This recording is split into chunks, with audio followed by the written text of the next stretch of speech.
मेरे सतगुरु तेरी नौकरी सबसे बढ़िया है सबसे खरी।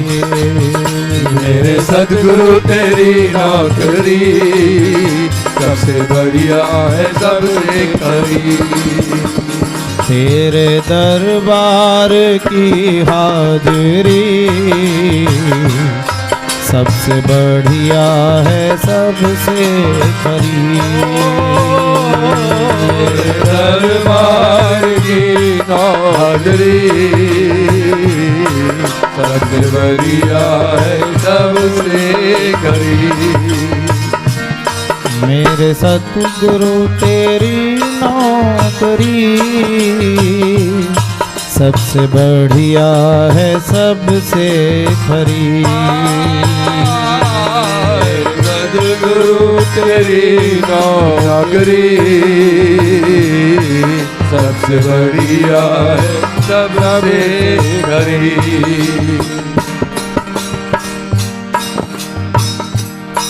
खुश नसीबी का जब गुल खिला जय जय तब कहीं जाके ये दर मिला।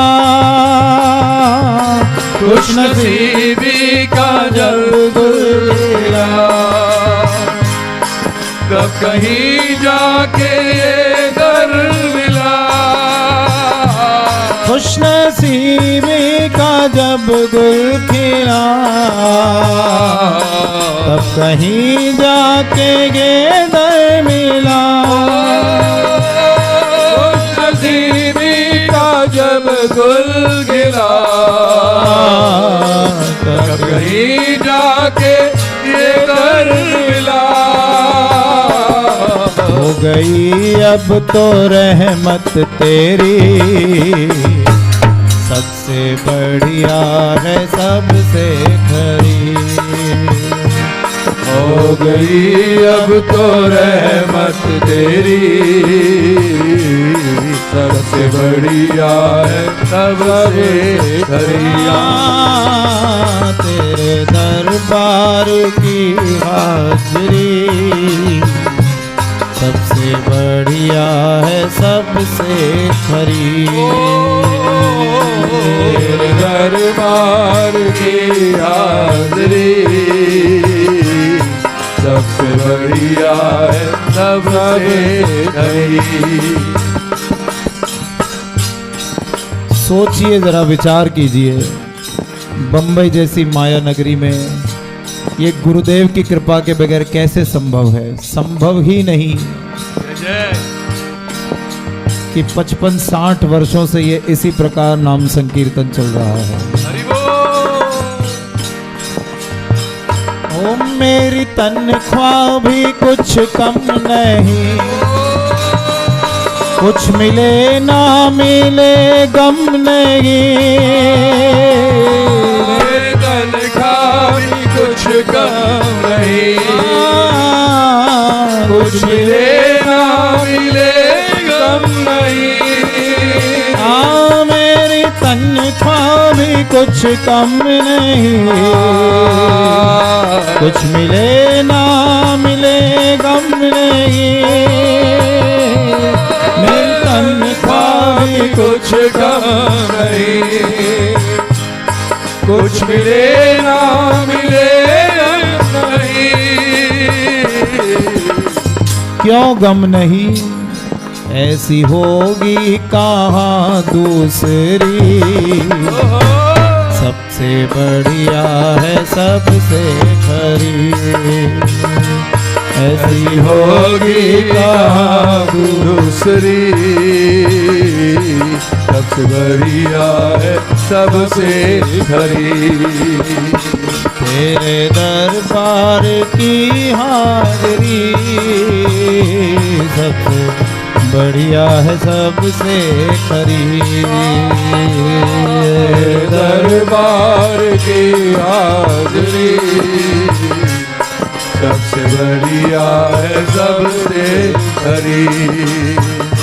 मेरे सतगुरु तेरी नौकरी सबसे बढ़िया है सबसे खरी। मेरे सदगुरु तेरी नौकरी सबसे बढ़िया है सबसे खरी।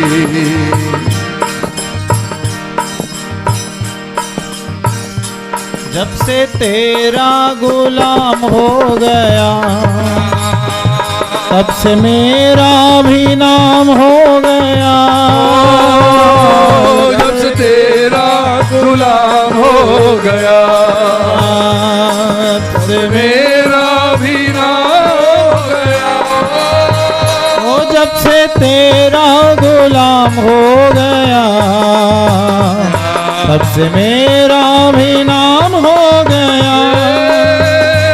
जब से तेरा गुलाम हो गया तब से मेरा भी नाम हो गया।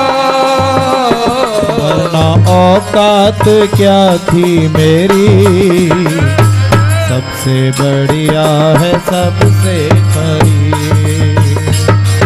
औकात क्या थी मेरी सबसे बढ़िया है सबसे खरी। वैसे तो आज दामोदर लीला का महत्व है, जय जय, क्या बात। पर गुरुदेव का यह स्मरण क्यों? दामोदर लीला भी वैसे देखा जाए तो दो वृक्षों का बंधन छुड़ाने के लिए हुई थी, सभी लोग जानते हैं। जय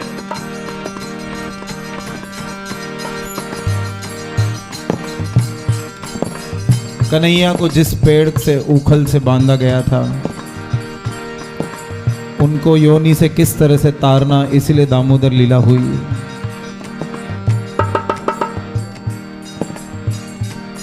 तो इसमें गुरुदेव का देखिए कितना बड़ा महत्व है हम जैसे लोगों के लिए।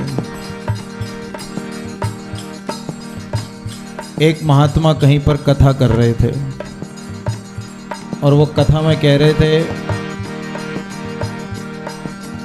जैसे कन्हैया को बांधा गया था पेड़ की योनियों से उन्हें तारने के लिए, तो वो कह रहे थे कि नाम में इतनी सामर्थ्य है कि नाम सारे बंधन छुड़ा सकता है। किसी प्रकार का भी बंधन हो तो नाम उसे छुड़ा सकता है। अब एक सज्जन ने ये बात पकड़ ली और वो जहां भी जाए एक ही बात, नाम सारे बंधन छुड़ा सकता है, नाम सारे बंधन छुड़ा सकता है। तो वो एक बनारस के घाट के पास पहुंचा। वहां पहुंचकर उसने देखा कि एक तोता राम राम कर रहा है। तो तोते से कहता है नाम सब बंधन छुड़ा सकता है। तोता कहता है मैं आपकी ये बात से सहमत नहीं हूँ, मैं पिछले 20 वर्षों से इस पिंजरे में बंद होकर राम राम कह रहा हूँ, तो मुझे तो छुड़ाया नहीं गया। तो वो व्यक्ति उस महात्मा के पास वापस जाता है कि आपकी बात गलत है, नाम कोई बंधन नहीं छुड़ा सकता। मुझे एक तोता मिला, वो 20 साल से राम राम कर रहा है, फिर भी पिंजरे में बंद है, तो नाम तो बंधन नहीं छुड़ा सकता। तो गुरुजी कहते हैं अच्छा कोई बात नहीं, आपको 15 सेकंड सांस रोकने की क्रिया आती है? कहना आती है। तो कहते जाइए उस तोते के पास और उसे कहिए 15 सेकंड तक अपना सांस रोक ले। वो फिर उस तोते के पास जाता है और जाकर कहता है कि भैया गुरुजी ने कहा है कि 15 सेकंड अपना सांस रोक लो। अब जैसे ही तोता 15 सेकंड के लिए अपना सांस रोकता है उसका मालिक घबरा जाता है, तो उसका मालिक तुरंत खोल के उसे बाहर निकालता है और तोता उड़ जाता है। अब इसमें बात यह है, जाते हुए तोता कह के जाता है, इस बात में कोई शक नहीं कि नाम से सारे बंधन छूटते हैं, पर उस नाम से बंधन छुड़ाने के ताले की जो चाबी है वो गुरुदेव के पास है। इसलिए तेरे दरबार की हाजिरी सबसे बढ़िया है सबसे खरी। तेरे दरबार की हाजिरी सबसे बढ़िया है सबसे खरी।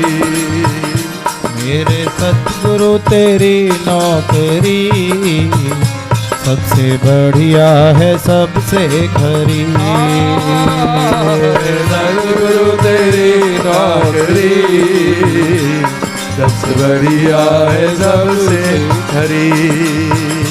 जब से तेरा गुलाम हो गया तब से मेरा भी नाम हो गया।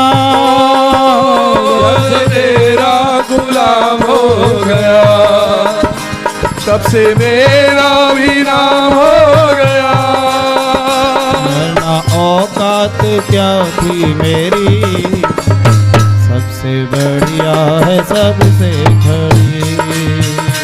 वरना औकात क्या थी मेरी, सबसे बढ़िया है सबसे खरी। एक वियोगी दीवाना हूँ मैं, जय जय।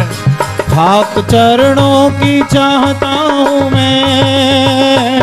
एक योगी दीवाना हूँ मैं, खाक चरणों की चाहता हूँ मैं।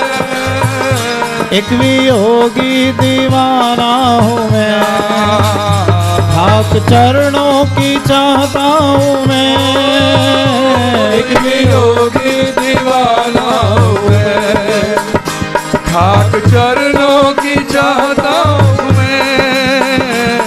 आखिरी इल्तिजा है मेरी, सबसे बढ़िया है सबसे खरी। आखिरी इल्तिजा है मेरी, सबसे बढ़िया है सबसे खरी। ये भी प्रसंग सभी ने सुना होगा कि कार्तिक में दीपदान के लिए मैया कन्हैया को लेकर जमुना तट पर पहुंचती हैं और सभी लोग वहां दीपदान कर रहे हैं और कन्हैया यमुना में उतरकर जो बहते हुए दीप हैं उनको किनारे लगा रहे हैं। अब यशोदा मैया क्या देखती हैं, वैसे प्राय करके सभी ने सुनी होगी ये बात। यशोदा मैया क्या देखती हैं कि कुछ दीपों को तो कन्हैया पार लगा रहे हैं और कुछ दीप यूं ही जा रहे हैं। तो लीला दृष्टि से प्रश्न उठता है रसिकों के मन में भी कि ये कुछ दीपों को पार लगा रहे हैं, कुछ दीप वहां जा रहे हैं। तो कन्हैया कहते हैं कि बहते हुए डूबते हुए जो दीप मेरे पास आ जाएं उनको तो मैं पार लगा देता हूं। तो हमारी भी हालत वही है, बहते जा रहे हैं संसार में, बहते बहते यदि कन्हैया के पास पहुंच जाएं तो पार लग सकते हैं, वरना बहते ही जा रहे हैं रोज दिन प्रतिदिन क्षण प्रति क्षण। अब उससे भी आगे रसिकाचार्य क्या कहते हैं कि कन्हैया के पास वही दीप पहुंचते हैं जो सद्गुरु की शरण में रहते हैं। जो सद्गुरु की शरण का आश्रय लेके, उनकी कृपा का आश्रय लेके चलते हैं, वो अवश्य कन्हैया के पास पहुंचते ही पहुंचते हैं। इसलिए मेरे सद्गुरु तेरी नौकरी सबसे बढ़िया है सबसे खरी। तेरे सद्गुरु तेरी नौकरी सबसे बढ़िया है सबसे खरी। एक बार आपको और बता दूं, ये कोई भी मेरी कही हुई बातें नहीं हैं, ये सब रसिकों से सुनी हुई बातें ही आपको सुना रहा हूं। इसलिए आज जब दीपदान करें तो अपने अपने गुरुदेव का स्मरण कर कर, उनके चरणों में प्रार्थना कर कर ही कन्हैया को दीप अर्पण करें, तभी बहते हुए पार लग सकते हैं। मेरे सद्गुरु तेरी नौकरी सबसे बढ़िया है सबसे खरी। मेरे सद्गुरु तेरी नौकरी सबसे बढ़िया है सबसे खरी। तेरे दरबार की हाजिरी सबसे बढ़िया है सबसे खरी। मेरे दरबार की हाजिरी सबसे बढ़िया है सबसे खरी।